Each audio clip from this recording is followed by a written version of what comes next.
It is now 5 o'clock. I will call the meeting of the Waxahachie Independent School District Board of Trustees to order. At this time, please let the record show we have 6 trustees in attendance. Mr. McCutcheon will be joining us later during closed session. Please let the record also show this meeting has been duly called and notice of the meeting has been duly posted for time and manner required by law. At this time, we will convene into closed session according to section 551.001 et sec of the Texas Government Code. It is now 5 p.m.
5:30. We're going to reconvene back into open session.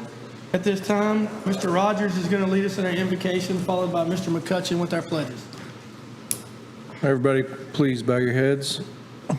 Dear Lord, thank you for this evening and this wonderful school district we call home, and for all the people that are part of it. We acknowledge the extra effort that everybody's going to bring an education to our kids, and just continue to be with our admin and staff and kids, and with your protective hand, keep them all safe. And for the people online and in this room, we just thank you for their participation, and just be with us as we make decisions based on what's best for the kids and people of WISD. In Jesus' name I pray, amen. Amen. Pledge allegiance to the flag of the United States of America and to the republic for which it stands, one nation, under God, indivisible, with liberty and justice for all. Honor the Texas flag. I pledge allegiance to thee, Texas, one state, under God, one and indivisible. Next item is our open forum. I don't believe we have anyone from the public signed up to speak tonight, so we will move right into human resources. Mrs. James?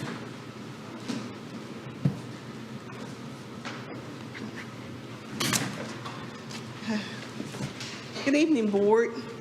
I would like to ask that you approve the personnel report as recommended by the superintendent presented in closed session. Move to approve. Motion by Mr. Starnader, second by Mr. Schofield. Any other discussion? All in favor say aye. Aye. All opposed say nay. Motion carries 7-0. Okay. Thank you. Thank you. Next item would be reports. Would be the first review of proposed change to WISD board policy EIC local regarding calculation of final rankings for valedictorian and salutatorian. Thank you. Right here.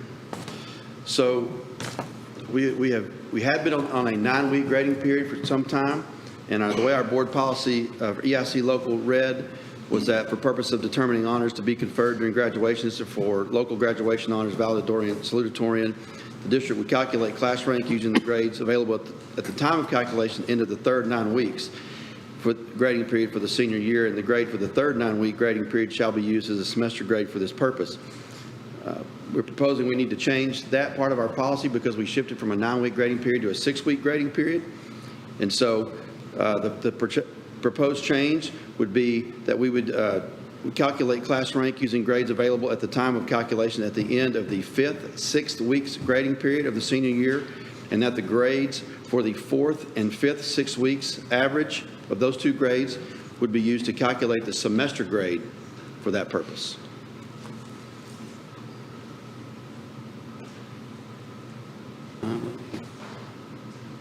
And I'd like to give credit to Ms. Kriegel. She caught part of that we didn't have in our initial document that we gave you. We only adjusted the 5th 6 weeks part in the first part of that paragraph you can see in blue, but we also need to adjust that last sentence to say the 4th 6 weeks and the 5th 6 weeks average to be used for that purpose. Do we start following our eagle eye? Good eye on that one. Yes, ma'am. Dr. Everett, I have a question. Okay. Is there, and this is just something that's close to my heart because it affected me when I graduated from high school. Is there a reason we don't use the numeric grade all the way along and not changing it to the 6-point system? Like, say somebody had a 98, average the numerical grade instead. I'm just curious. Instead of using the 6-point scale, Right.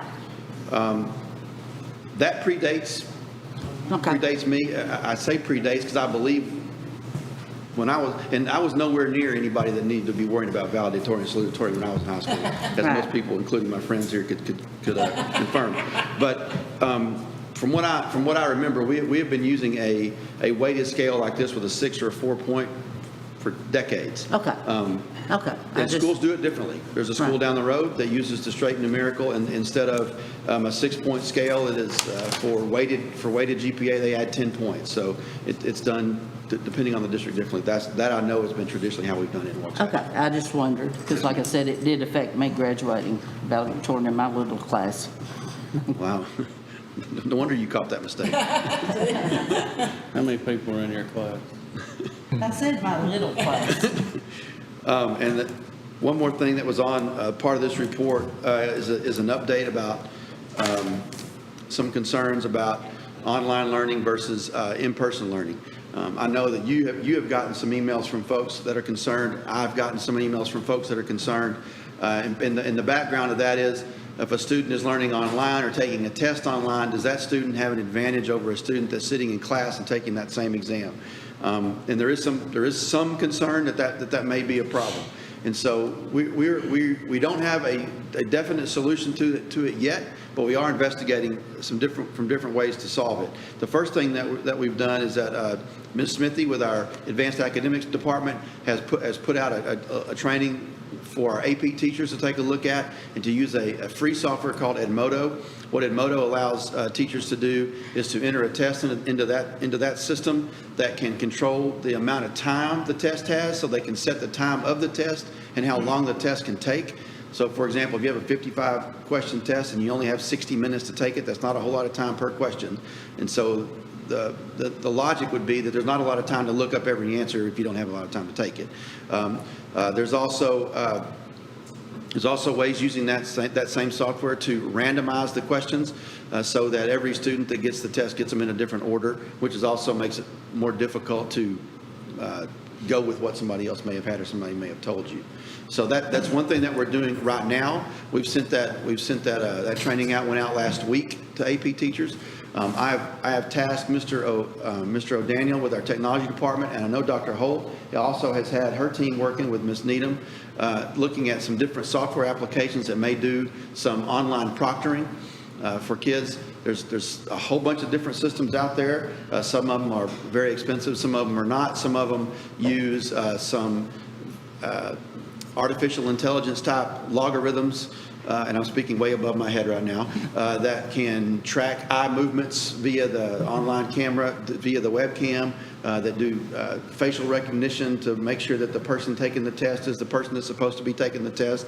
And there's some which I feel not very comfortable with at all, that actually use live proctors that are halfway around the world, and I have a real concern with that, and I don't know that our parents or our students would feel comfortable with someone in another country being their proctor for their test versus their teacher. So, but we hope to have a very definitive answer by September 14th, and that's our plan, and we're working on it right now. So.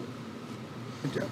Any other questions for Dr. Avery? Yeah, the stopping the grading period after the 5th, 6 weeks, that makes all the sense. But did you have time to vet it with maybe some parents or your counterparts or teachers, or not really? Not really. It was based on some personal experience that I've had in other districts, and when we did that, I've been in where we want a 6 weeks grading period and moved from 6 weeks to 9 weeks, and then moved back to the end of the third 6 week. The third 9 weeks. And when doing that, we researched districts all around us. Some districts they ended at the semester, which I think is very unfair for kids who could really try to work their way up to number 1 or number 5 or into the top 10 or into the top 10%. Well, top 10% they're going to figure it when they graduate at the end of the year. But you know what I'm saying? Those local graduation honors to end it at the semester seems premature. But there are districts very close to us to do that. Ending at the end of the 5th 6 weeks, I think keeps everybody's head in the game longer. Yeah. So they have to keep it on. Yeah, I think it makes the most sense. I just wondered if you got any pushback from anybody about. I haven't heard any. I may after tonight, but. Dr. Everett, I'm sorry, what was the name of that program that we're training in? I couldn't understand. The name, Emoto? it's called Edmodo, right? Okay, how to Edmoto? Edmodo, Okay, got it. EDMODO. Okay. Yeah. Oh, okay. I had it totally spelled wrong. Thank you. Yes, ma'am. Yes, ma'am. I was just wondering, when I was reading the policy, Can you speak to what being a distinguished scholar is? I know it's number 3 in the class, but there might be people at home that don't realize is there actually a recognition for, I mean, being number 3 is awesome. Yes, I did notice that, and I don't remember us recognizing that person that was the distinguished scholar. But it is in our policy. Okay. And if it is in there, we should do that. So, yeah, last year's graduation was my first rodeo here, but I did notice that, and I think that you're right. We need, if we're going to have it in our policy, we need to recognize that person. Does anyone remember it? I mean, ever being, and it's been involved. We are, I agree with you, it's in policy, we will begin with. Looking at that, in the breaking ties portion, how many, if you go into the weighted grade point averages, how many are you going to go back? I mean, 5 or 6 or, you see what I'm saying? Because when you get into the weighted grade point averages versus the points or whatever they're called, the 6-point system, you might get a different answer. You understand what I'm saying? Right. So what it's saying there is that the first thing, if there was a tie, the first thing we would do is we would look at at just the weighted courses instead of the courses that didn't have a weight, just on a regular 4-point scale weight. So we'd pull off any classes that didn't have a weight to it, then we compare. If there's still a tie, then they would look at the highest numerical average for those pre-AP, AP, and dual credit classes. So I'm not saying there can't be a tie. I know from looking at the ranks recently, there's quite a few kids jumbled up at the top, and they're pretty close. But we go out pretty far with our math. Yeah, they're separated, but it's, I mean, it's a blessing in Waxahachie ISD. We have so many wonderfully smart and gifted kids that are really high achieving. So, but it also makes it pretty tight at the top. Anyone else? Thank you very much. Yes, sir. Okay, next item on the reports is our COVID-19 protocols for close contact. Dr. Kane? Yes, sir. First of all, I'd like to point out that you have an sample gift at your place. The communications department wanted every staff member on campuses to have a welcome back gift. And so, and keeping in mind COVID, so we have a Hatchie Strong personal, what do we call this thing? So it's a combination. It's a door opener. It's got a stylus on the end of it, so if you need to use it on a debit card machine or anything. And it gives instructions. We've got a lot of compliments, but thank you for. And then there was a message, and Miss Bridges wanted the board to have a sample of what we gave. Now I will say, our ladies in the central administration, because it started out fun. There's like 1,300 they had to do. At first, the bows were big and curly and everything. By the time they got to number 1,300, We were trying to conserve the ribbon. So actually, I was just good. Unless there's any questions about the protocols that are listed, I didn't know that we were going to have a presentation because between Nurse Gabuske and Miss Bridges and Mr. Avenshine and Dr. Averett and Ms. Mott, they have been writing these protocols, and I have been so pleased that since school started, we have had very few questions. Most of them were clarifying questions that you end up turning into FAQs. This just we did have questions about close contact, and TEA had changed that, so that's actually what this is. So unless there's questions about that, there were some other things about COVID that I wanted to bring up. Were there questions about this so they can have a seat? We're good? Thank y'all. COVID is reflected in our enrollment in that face-to-face online. Currently, now I know I just sent you a number, but that was enrollment today. But as of Friday afternoon, when I did these calculations, we had 9,634 students. I think what I just sent you was 9,661, so that tells you we got 30 students since Friday afternoon when I calculated this. But of that, face-to-face, was 6,539, or 67.8%. 3,095 are online, which is 32.1%. There was also questions because of COVID about our status for one-to-one. And right now, we have 5,261 total active devices in the district. That's iPads, Chromebooks, and laptops, which is 54%. Mr. Calden has an order, the Operation Connectivity with TEA, where he has 3,100 Chromebooks or Windows laptops on order and 500 iPads, which, assuming we get those in, will take us to 8,861, or 92%. Mr. Calden also checked with TEA recently, and our devices should be here by Thanksgiving, according to TEA. I know that's not quite at our, and we're going to try to get to one-on-one, but we do have a lot of parents who send their child to school with a Chromebook or a laptop or an iPad. And then we have some students who aren't using devices, so we're still working on that. There were also some questions in regard to COVID-19 on our teachers. Again, us trying to make this work in an educational system that was not set up originally or even recently for face-to-face and online. At elementary, Ms. Mott's still trying to make the triad work, but as students shift back and forth, it's becoming more and more difficult to keep the schools together. So we may have to go to a system still with the same teachers, but instead of being Northside, Felty, and Simpson, you just may be the third grade reading distance teacher. Ms. Mott's working real hard not to overburden the teachers, because some teachers ended up with 26, some of them may have had 18. This would give her more ability to do that. We have much more flexibility at the elementary school.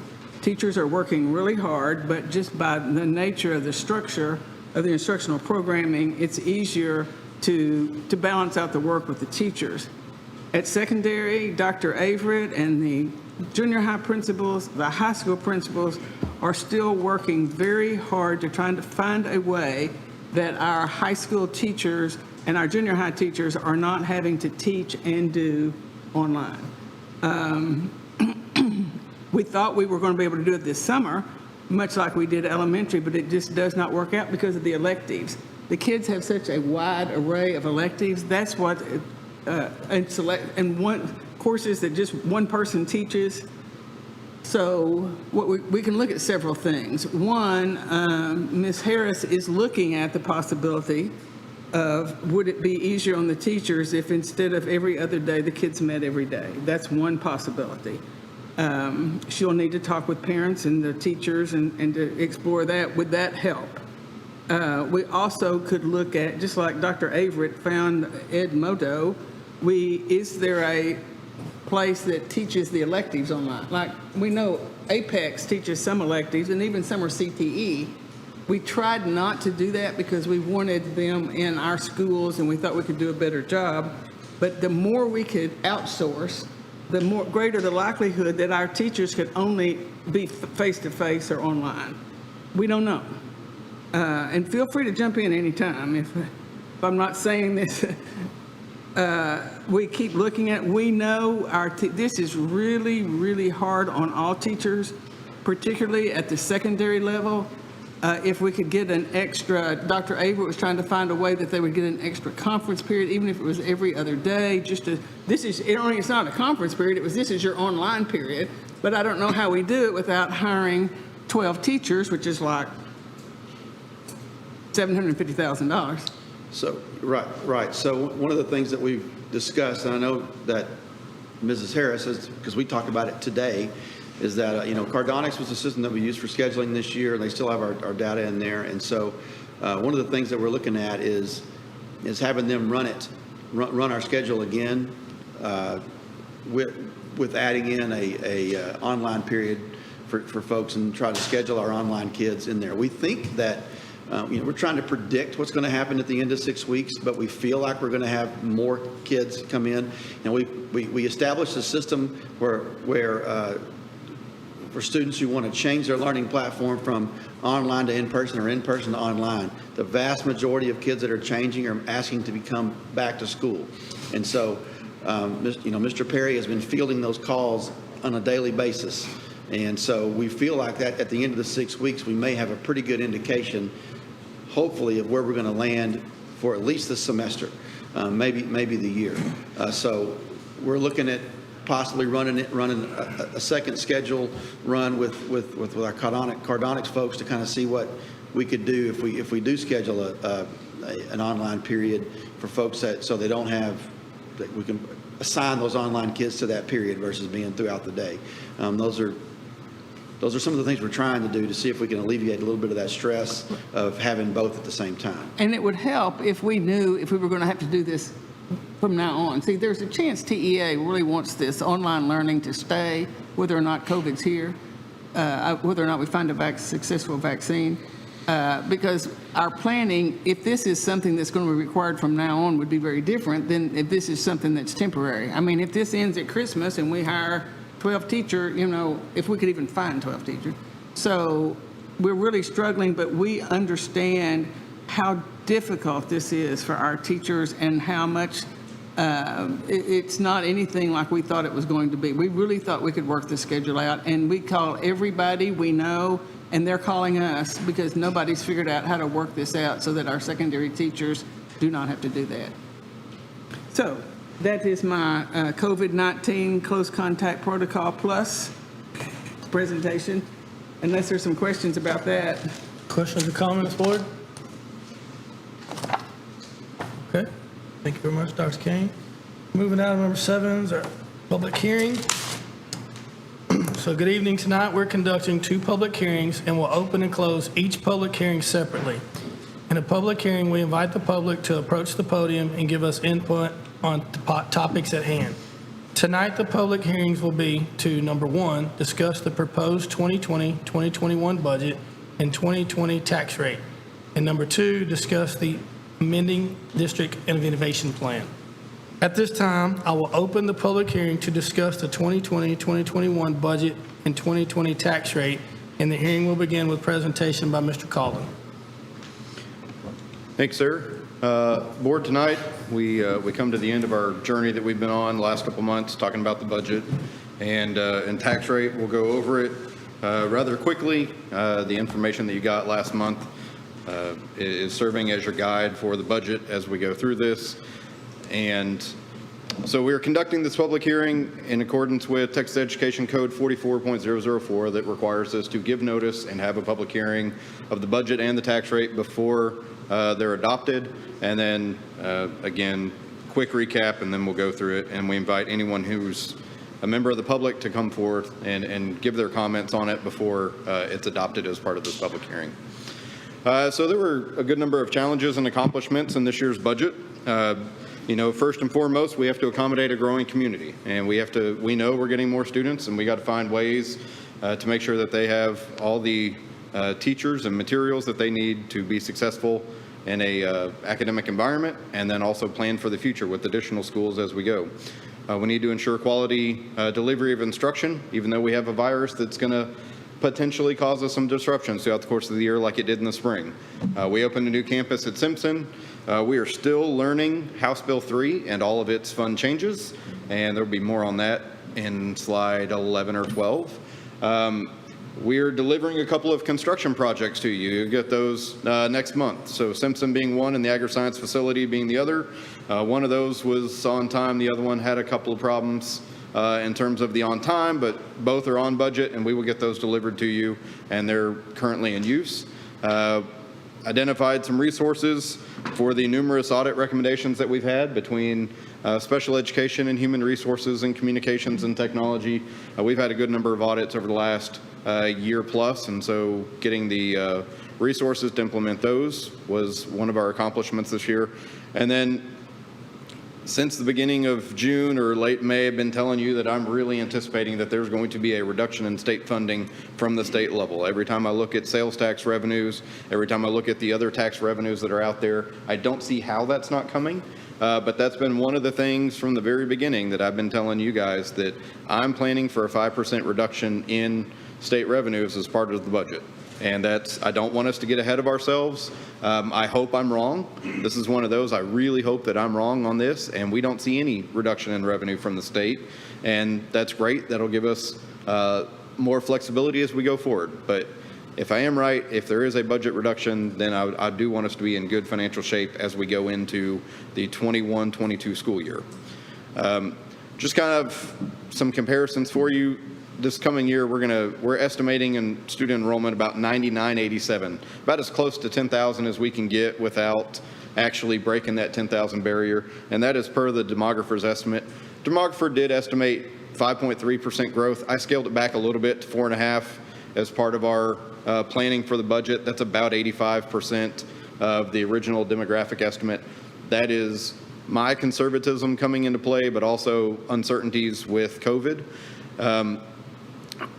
Net taxable values last year were $4.7 billion. This year, our certified estimate is $5.3 billion. So you see a significant increase in property values. It's about a 13% growth from last year. New taxable values added about $263 million to the tax roll. It was about $210 million the previous year. So new value addition is going strong in Waxahachie. And then the average taxable value of a residence increased from $191,000 to about $203,000. That has led to a significant increase in the number of protests, but another song, different day. Highlight the general fund revenue real fast. $97.1 million general fund revenue budget for this year that we're ending. Next year, we anticipate breaking the $100 million barrier. Again, that's factors of student growth, property value growth, and then a reduced tax rate. The graph on the right just goes to show you can't really see the yellow on there from federal revenue, which is fine. That makes up about $2 million out of that $100 million. So it's real small and significant in the general fund only. And just kind of go to show you that our revenue has been increasing a significant amount over the last couple of years. There is one big change that I've kind of glossed over for you, but we'll talk a little bit about it right now. We're going to have a new fund 266. It's the Economic Stabilization Fund. So in the CARES Act that was passed by Congress was the Education Stabilization Fund. Within that was the elementary and secondary schools emergency relief money. And this was the $13.2 billion of money that was set aside from Congress to help schools. All of this money goes to the state. This $13 billion is across the whole country, but that goes to the state level. The state gets to keep 10% on top, or off the top, to fund their budget needs, and they send the other 90% to the districts. They're supposed to allocate it the same method they would for Title I allocation methods. So for Waxahachie ISD, that would yield us a result of about $850,000 from this economic stabilization money. The state of Texas has decided to withhold the $850,000 and reduce our foundation school payment monies. So state is going to balance their budget by reducing the amount of money we're going to get on the state level, whether you applied for the economic stabilization money or not. So it did not behoove you to not apply for this money because you were going to see a budget impact. We will receive, I have been telling you this would be revenue neutral and we would see no additional money. I was a little bit misspoken on that. We will receive $42,512. So out of $100 million, we'll receive $42,000 from the federal government for this. Thank you so much. But this money is earmarked for our private non-public partnerships, which is a component of the Title I funding that we get. So this will not be for our benefit. It will benefit the private non-public schools in our area when they need services as a requirement of Title I. So from a district perspective, we will not see any of this money. The $850,000, the 800 and really $800,000 net that we're going to receive, in Fund 266 we're going to use for utility payments. It seems like a really odd use, but the rationale behind that is there are so many mandated programs and maintenance of effort calculations that go into general fund components that instead of screwing up those calculations in future years because we forgot about 266, we thought the easiest thing it would be let's take something that doesn't have an ongoing monitoring component and reporting component, put that in Fund 266. That way we don't run afoul when we're doing these calculations and these monitoring components. So that's why utility payments. But overall, revenue neutral with that additional money from the federal government. Mr. Calden? Yes, ma'am. Is there any way that the state legislature could step in and say that the TA needs to give us our money? Absolutely. The legislature is going to start meeting again in January, and they absolutely could write an appropriations bill that would, just like they've done with Hurricane Harvey and some other post-funding bills, they could write another one that says, hey, we will take from somewhere to fill this gap, be it the rainy day fund or otherwise, but it's going to be up to the legislature at that point to make us whole with that.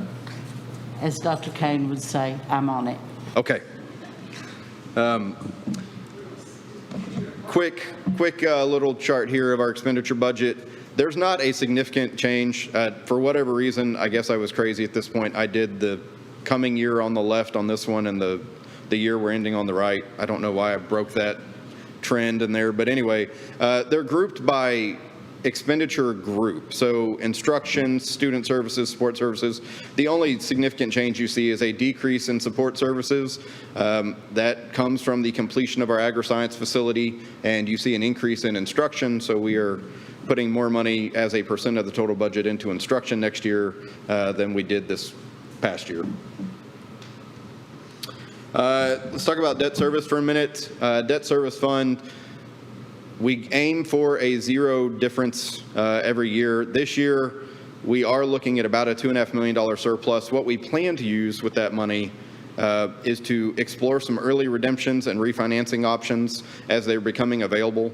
So we plan to utilize those monies for that if the market is right and it bears fruit for the district to do that. That would be some avoidance for taxpayers. We wouldn't have to be incurring as much interest. So that's the goal with it. If the market does not bear that for whatever reason, then we would add that to fund balance, which is never really a bad thing in the debt service fund, and we would continue exploring those opportunities going forward in future years. So that's one little avenue that we're looking at this year, is trying to pay off some of this debt early. That would be that early retirement redemption period. Child Nutrition Fund, this is, again, one of the funds that you're looking at. The lack of operations in the spring, the lack of having students on campus in late March, April, and May really had a financial impact on the Child Nutrition Fund. So we're all on the same page. Child Nutrition Fund is a enterprise fund, meaning it operates solely off of the revenue it generates. The general fund is not contributing into the Child Nutrition Fund on an annual basis. So it's from a la carte sales, it's from the grant revenue that they get for serving the meals to students.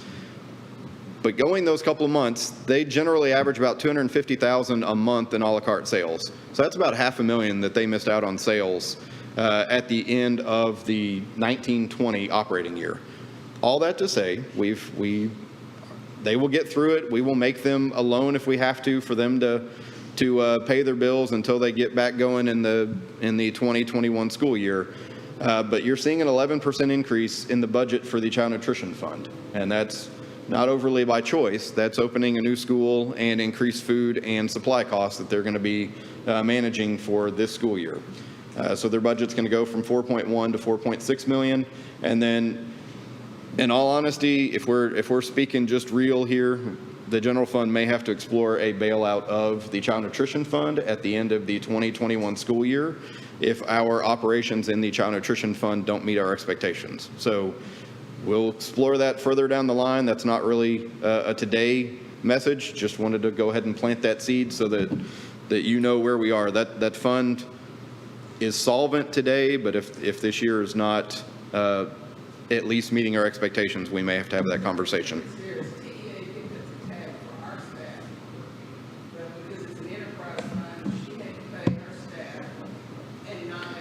That's a really good point.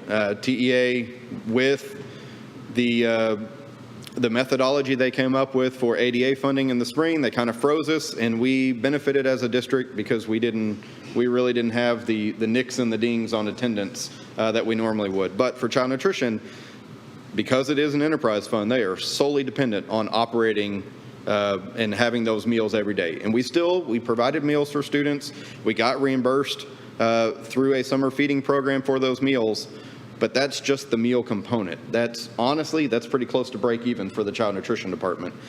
And when they're serving about 10% of the meals that they would normally serve on a daily basis, that doesn't help to cover all the expenses.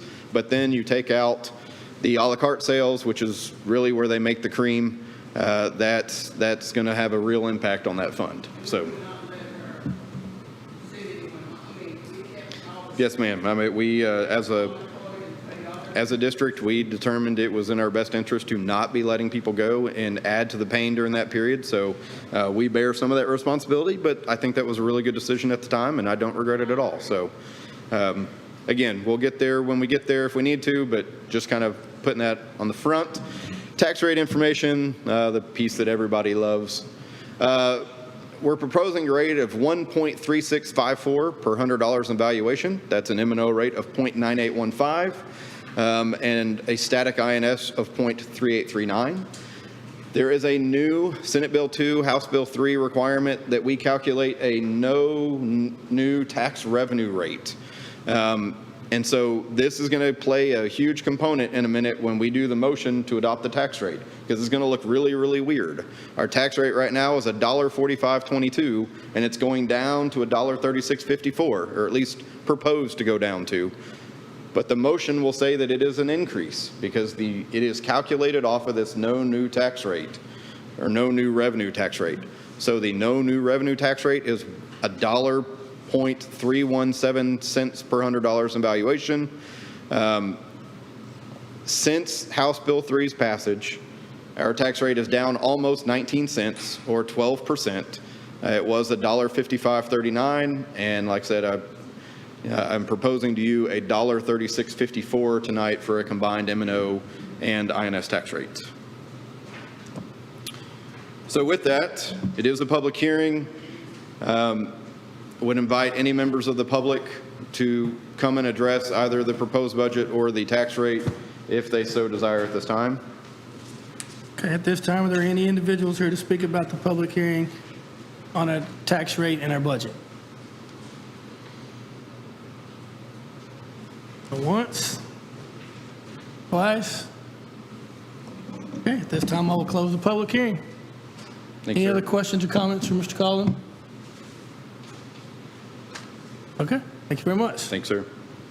Okay, our second public hearing for this evening is in regards to amending our District of Innovation Plan. This hearing will begin with a presentation from Mrs. Lisa Mott. Are you, Ms. Eden? Good evening, Board. Back in March of 2017, the district applied to be a District of Innovation, and I included the original District of Innovation in your information tonight. And then back in 2019, we did an amendment. And this evening, I'm here seeking the public input in this hearing for another amendment to be added. The amendment that we are seeking this time has to do with class size. This is a recommendation that TEA made as we were moving into the year of virtual learning and on-campus learning. This was a recommendation they thought would be helpful to give some more flexibility, and that is why we are seeking this. As you know, K through 4 class sizes are 22 to 1. We do go up at the elementary level in 5th grade to 25 is what we cap that at. And so we are seeking this amendment that would allow us to go over that 22 to 1 without asking for waivers. We've always had the ability to go over 22, but we would have to come through you all and seek a waiver from you all to the state to have that approved to go over the 22 to 1. In the past, we have tried very hard in this district to not exceed 22 to 1. We value our teachers. We know how difficult it is. Even one more student in that classroom makes it very difficult for teachers. What we're looking at this amendment for is not really pertaining to on-campus instruction, but rather online instruction. And as students are moving back and forth between the two, we needed a little flexibility. And even with our triad system, there's sometimes a need to go over that 22-to-1 in our virtual-only classrooms. Presently, at this time, we do not have any on-campus classrooms that are over 22-to-1.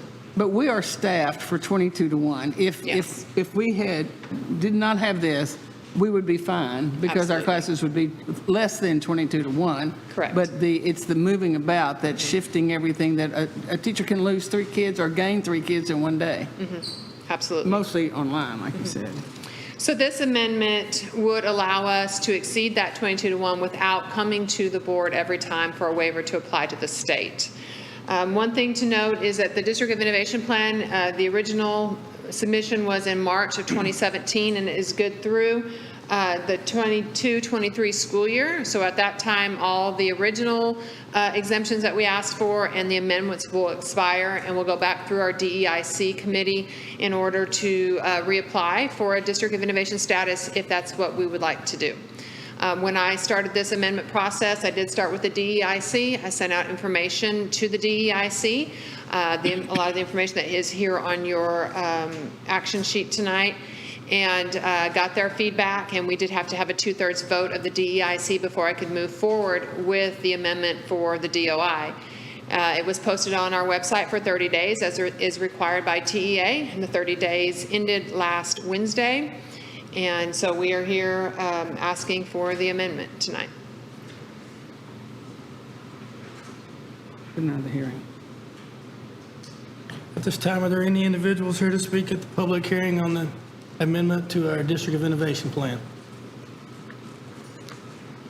Once? Twice?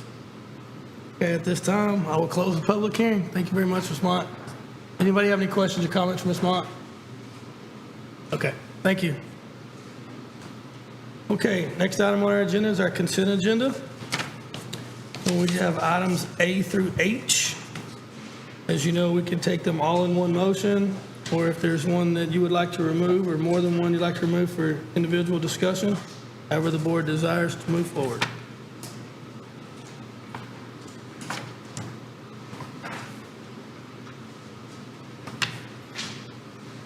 Mr. Elder, I'd like to remove B for just a comment. Item B, But she just Okay. has a comment.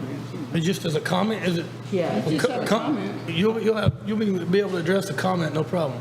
Okay, you want me to now? Is No, that we'll do it whenever I call. Well, you can do it now if you want to. We can do it Okay, with a I just motion. wanted to be sure, I'm pretty sure I want to be sure of the campus's autonomy, that, the principal is the primary evaluator, and then, this is for a secondary for a second evaluation. Is Well, that no, correct? like at the high school, Ms. Harris is not, No, not her, but all of her assistants and everything. I mean, and then you go outside the Oh. campus principals for a second evaluation, is that correct? I mean, that's what used to work. Ms. Mott, I'm not following. I'm with you, Ms. Kriegel. You are correct. On a campus, a principal or an assistant principal conducts that first appraisal. Most of the time, that's all that we need. I think what you're looking at tonight is that list of second appraisals. And not always is that needed. At the secondary level, a lot of time, if an assistant principal did the first appraisal and a teacher requests a second appraisal, maybe the principal or another assistant principal on that campus can do the second appraisal. Really, this comes into play for people like Dr. Averett and myself on an elementary campus. There may be a reason why the principal, or it could happen anywhere, I guess, but there might be a reason why they're requesting someone other than a campus person to do that second appraiser, and that's when Dr. Averett and I would come in as that second appraiser. Okay, I just wanted to be You are sure correct. that, Absolutely. the autonomy of the principal on the You are campus. correct. Because that's who they work for. Yes. Okay, thank you. So does that put it back on consent? So it's okay to put it back on consent? Yeah. She just had a discussion, but I need a motion to approve the consent agenda, items A through H. So moved. Been moved by Mr. McCutcheon, second by Mr. Schofield. Is there any other discussion? All in favor say aye. Aye. All opposed say nay. Motion carries 7-0. Okay, action item A, consideration with possible action to adopt the 2020-2021 fiscal year budgets for general fund, debt service fund, and child nutrition fund.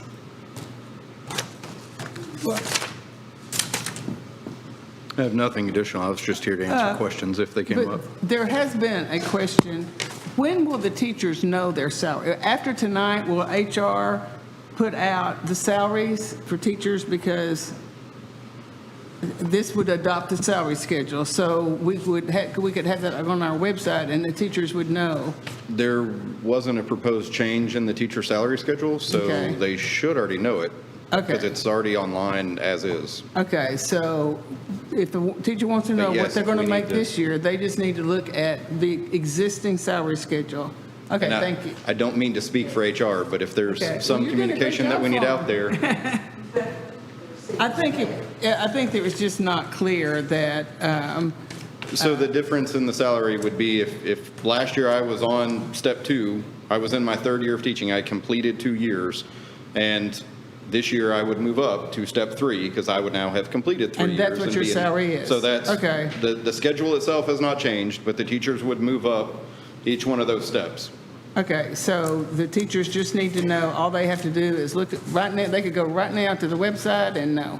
Realistically, the real short answer is if it's 0 to 3 years, add $500. If it's 6 and up, add $600. And if it's going from 4 to 5, there's, I believe, an extra $1,000 or something in there. So I think that's $1,500 to go from Okay. 4 to 5. So it's That is the Reader's Digest. Thank you. relatively simple.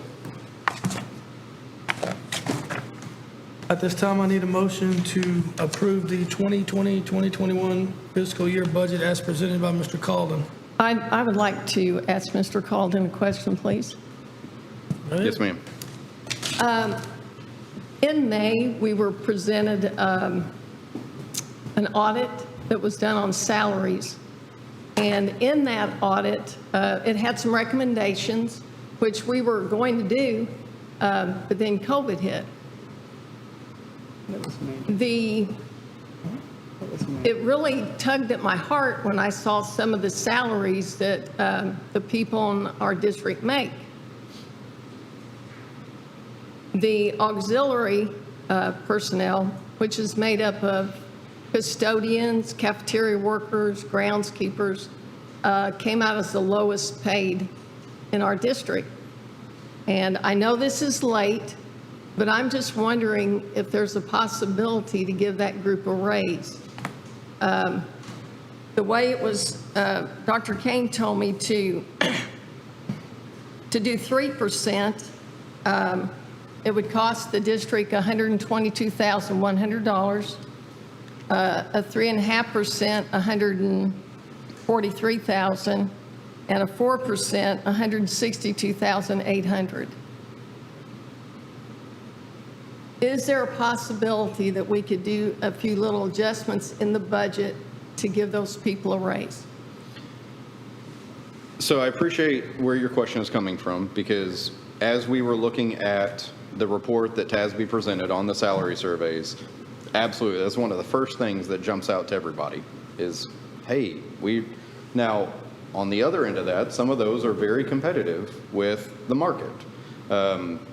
So to answer directly your question, if it is the pleasure of the board to make that an adjustment, to go in and have a 3.5%, or 4% increase for auxiliary personnel, absolutely, we can add that into the budget. Here's what I will tell you that it would be taking from. And in the budget presentation, I was telling you I'm planning on a 5% reduction in state revenue. That comes out to about $1.9 million. Right now, if you go in and look at the budget in a whole, we're about $1.3 million of that revenue that hasn't been touched at this point. So we've already encroached $600,000 on that 5% that I was holding back in state revenue.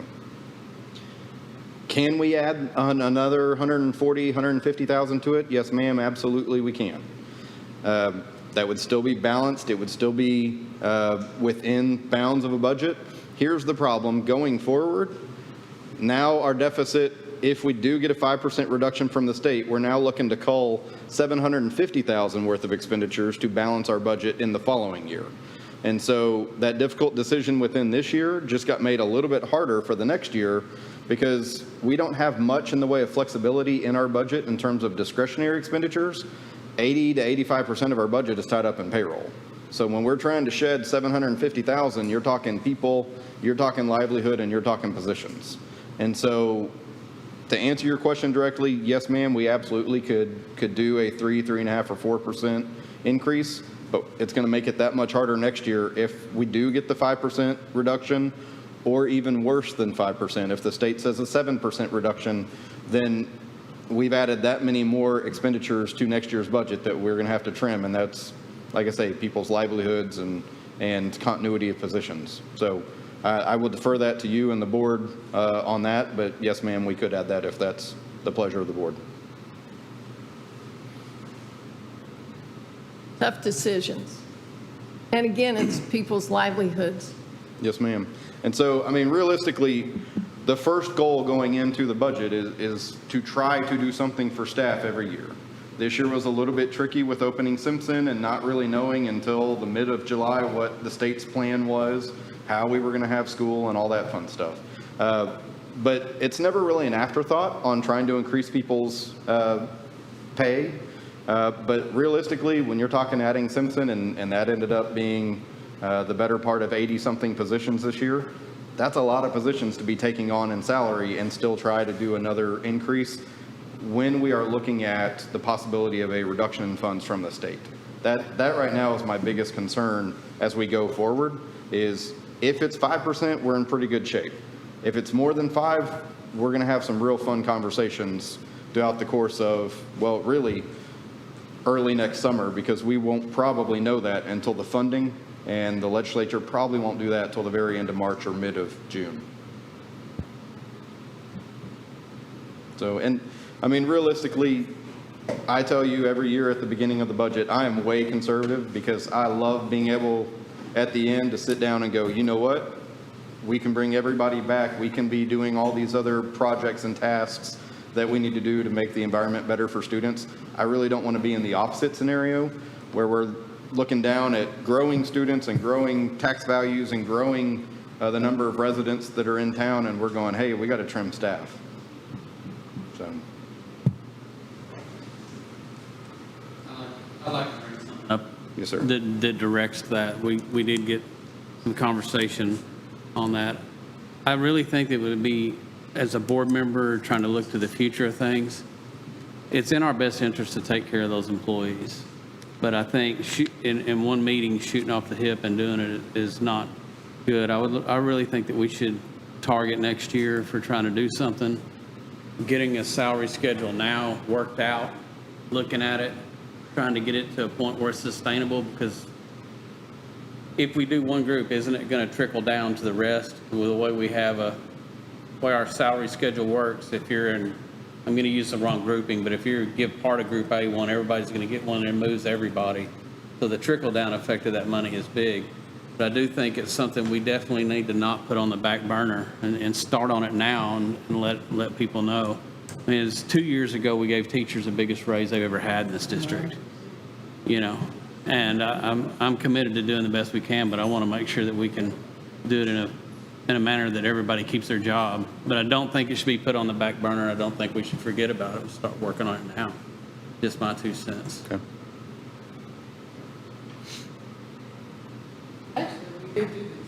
We did do the TASB salary study, and our intentions were to do exactly what Ms. Timmerman's talking about, but then COVID hit everything, and then it hit the budget. So we really were doing exactly what both of you were concerned about, and that is hit the salary schedule early, and for the first time, look at market value to make certain, and look at titles to make certain we're competitive. But COVID seemed to mess with everything that has to do with this school district.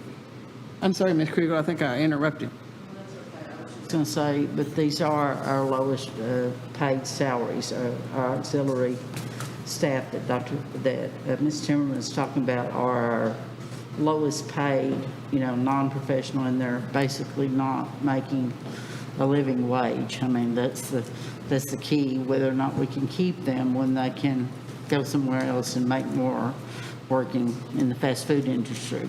So that's what's, they're not making a living wage. So that's my thinking on it.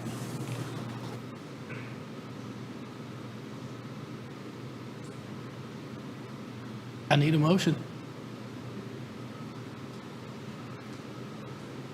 I'll move we approve the budget as presented. A motion by Mr. McCutcheon to approve the adoption of the 2020-21 fiscal year budget. Is there a second? Second. Second by Mr. Rogers. Any other discussion? All in favor say aye. Aye. All opposed say nay. Nay. We'll go back to the ayes. I want everyone to raise your hand for the ayes. Bridges. 2, 3, 5. And the nays? Motion carries 5-2. Okay. Next item, consideration possible action to approve ordinance to adopt the 2020 tax rate, M&O rate of .9815 and INS rate of .3839 with a total tax rate of 1.3654 per 100 valuation.